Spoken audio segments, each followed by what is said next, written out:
Hello everyone. आज का हमारा टॉपिक है विंशति अध्याय है जो सुश्रुत सूत्र स्थान का हित अहित अध्याय।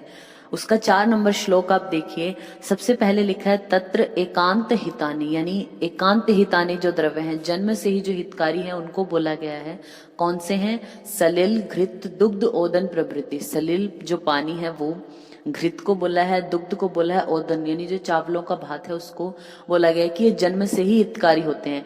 एकांत अहितानि द्रव्य कौन से होते हैं? सेकंड लाइन में देखिए आप, अग्नि, क्षार, विषादी, इसको हाईलाइट कर लीजिए। पहले फर्स्ट लाइन में जो एकांत हितानि द्रव्य 4 हैं, सलिल, घृत, दुग्ध और ओदन, उसको हाईलाइट कर लीजिए। फिर अहित द्रव्य कौन से हैं? अग्नि, क्षार और विष। क्यों? क्योंकि जो अग्नि है वो दहन कर्म करती है, जो क्षार है वो पाचन करने वाला होता है, विष क्या करता है? मारण का काम करता है। तो ये अहित द्रव्य हैं। फिर सेकंड लाइन में ही लास्ट देखिए, हित अहितानि तु यद वायु पथ्यम तत् पित्तस्य अपथ्यम इति, यानी जो वायु के लिए पथ्य है वो उसी टाइम में पित्त के लिए अपथ्य होता है। फिर उसके बाद सभी प्राणियों के लिए जो आहार द्रव्य बताए गए हैं उनका वर्णन है यहाँ पे कि रक्तशाली आदि, ये हमें नहीं पढ़ना।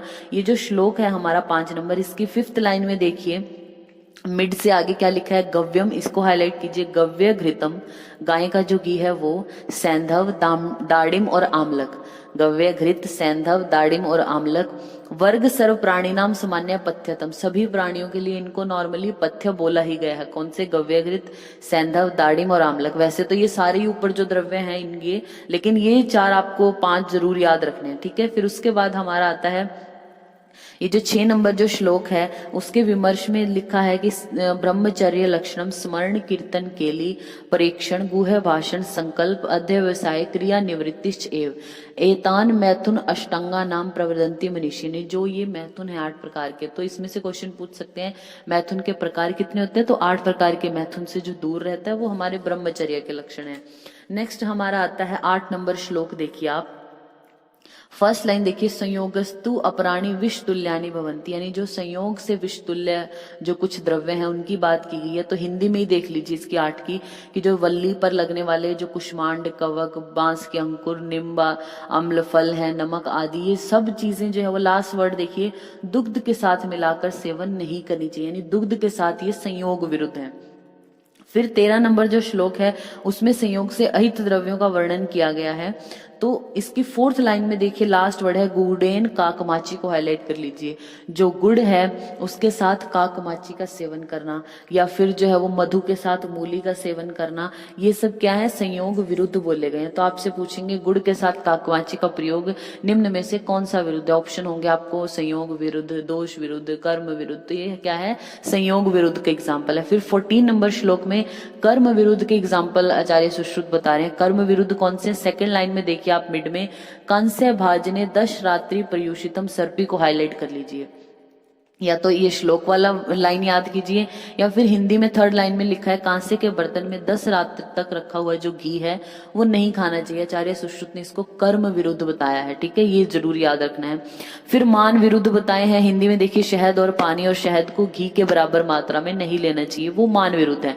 आपसे पूछेंगे जो घृत है उसके साथ शहद का सेवन, क्या है? ये हमारा मांस विरुद्ध मान विरुद्ध का एग्जाम्पल है। कर्म विरुद्ध में कांस्य जो पात्र है उसमें 10 रात्रि तक रखा हुआ सर्पी, और हमारा संयोग विरुद्ध का गुड़ के साथ काकमाची। फिर 16 नंबर श्लोक में जो है वो रसों के बारे में बताया गया कि कौन से ऐसे रस के द्वंद्व हैं जो रस में, वीर्य और विपाक में विरुद्ध हैं एक दूसरे से।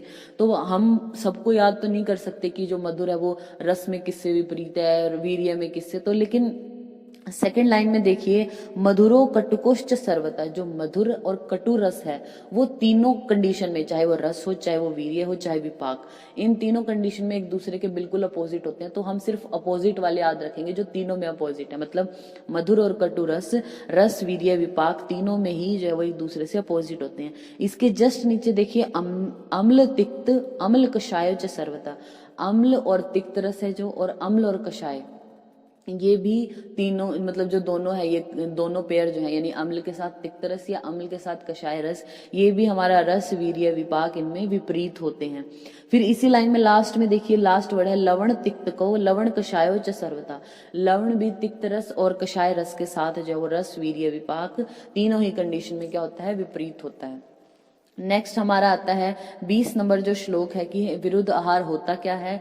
यत किंचित दोषम उत्क्लेश है, जो खाया हुआ जो आपने आहार ऐसा भुक्तम कायन न निर्हरित, यानी ये जो खाया है आपने विरुद्ध आहार, ये क्या करेगा, दोषों को उत्क्लेशित तो कर देगा, दोषों को प्रकोपित कर देगा, कायान न निर्हरित, कायक से उसका निर्हरण नहीं करता। रस आदिशु अयथार्थम व तद विकाराय कल्पते, यानी जो रस धातु आदि है उनमें जो है वो दुष्टि करके विकारों को कर देता है। तो ये हमारे विरुद्ध आहार है। और विरुद्ध आहार के सेवन से जो हमें रोग हुए उनका ट्रीटमेंट कैसे करते हैं, 21 जो श्लोक नंबर है उसकी हिंदी में हाईलाइट कर लीजिए।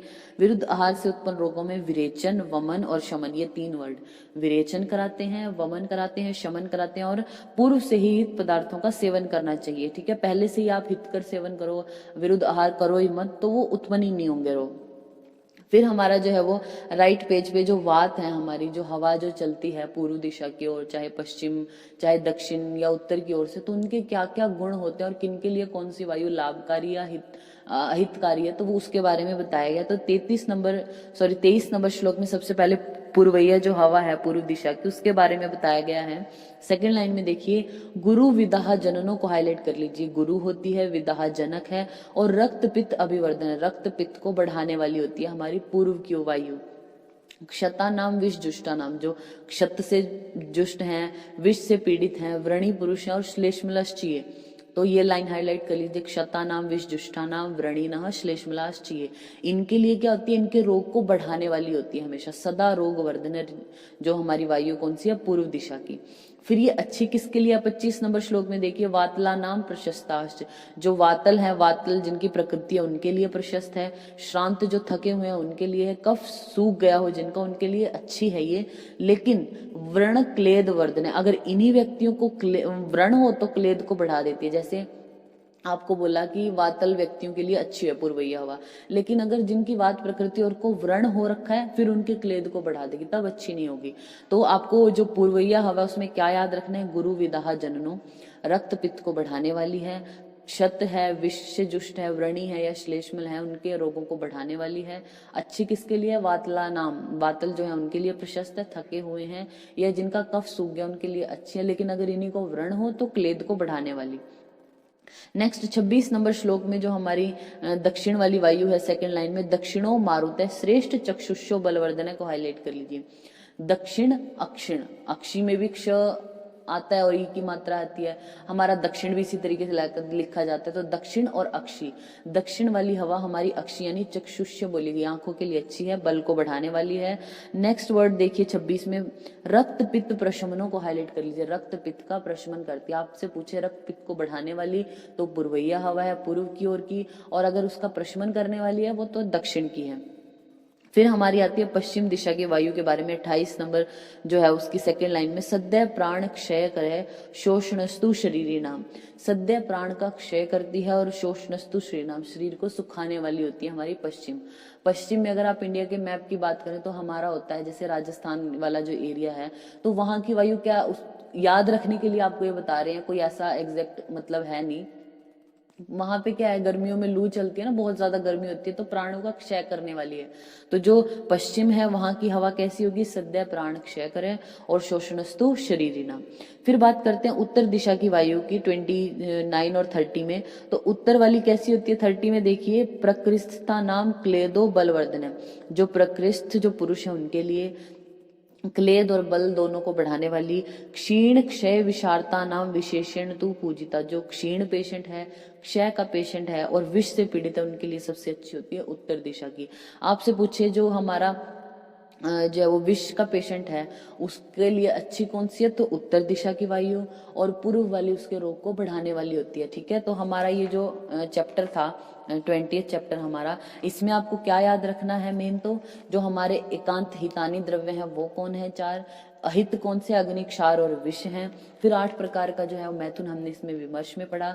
संयोग से विरुद्ध है गुड़ के साथ काकमाची, कर्म विरुद्ध है कांसे के पात्र में रखा हुआ 10 दिन तक का घी, मान विरुद्ध है मधु के साथ सर्पी, और हमारा मधु और कटु रस, रस गुणीय वीर्य विपाक सब में अलग है एक दूसरे से। और अम्ल से तिक्त और अम्ल से कषाय ये भी सब कुछ विरुद्ध हैं। और हमारा जो लवण है उससे भी तिक्त और कषाय रस सभी चीजों में विरुद्ध होते हैं। फिर हमारे विरुद्ध आहार से जो उत्पन्न रोग है उनमें हम विरेचन, वमन और शमन कराते हैं। और हमारी पुरवैया जो हवा है वो रक्त पित्त वालों के लिए बढ़ाने वाली है। क्षीण क्षत वाले हैं जो विष से जुष्ट हैं उनके रोगों को बढ़ाने वाली। फिर वातल के लिए वो श्रेष्ठ है। अक्षी के लिए दक्षिण वाली अच्छी है, रक्त पित्त का प्रशमन करती है। पश्चिम वाली सद्य प्राण क्षय है, शरीर को शोषण करने वाली। उत्तर वाली जो वायु होती है हमारी वो बल को बढ़ाने वाली है। क्षीण क्षय विशारता नाम विशेषण तू पूजिता। तो ये हमारा चैप्टर हो गया 20th चैप्टर, हित अहित अध्याय।